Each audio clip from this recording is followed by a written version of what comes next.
The pandemic and the way the two presidential candidates see it will be in sharp focus today in the U.S. election. Both Joe Biden and Donald Trump will be in Florida, and that is a key battleground state. Many experts will tell you Trump has to win Florida if he has a path to the White House for re-election. Rafi Boudjikanian is in Washington.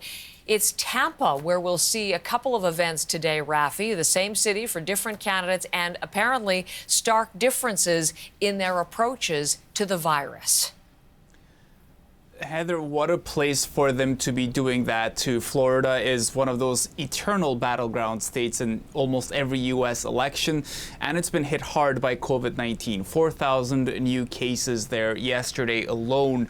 And Donald Trump can be expected to hold, yes, one of those large rallies like the one he had in Arizona yesterday, where thousands of people show up. The Republicans say they do give everyone masks, but as you can see in the images, there's not a whole lot of picking up on the offer to wear the masks, and nobody's forced to wear them or recommended to. And of course, nobody's really social distancing either. All this as Donald Trump continues to say the country's rounded a corner on fighting COVID-19. In fact, this week, the White House announced it has beaten the pandemic as we approach in this country more than 200 or close to 228,000 deaths to the virus. Now, Trump is again saying that if he's reelected, there will be economic boom times ahead in opposition to what would happen if the Democrats came in.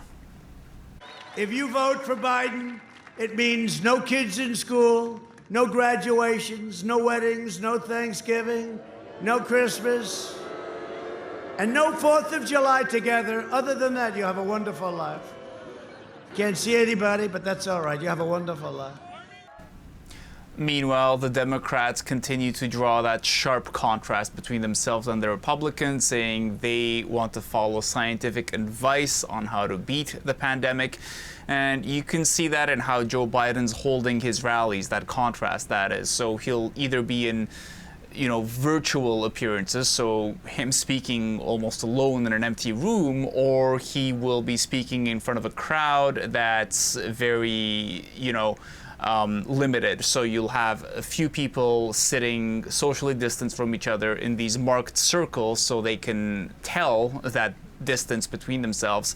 They'll be masked, or they'll be in their cars, which is when you would hear those honking horns behind Biden as he's been speaking.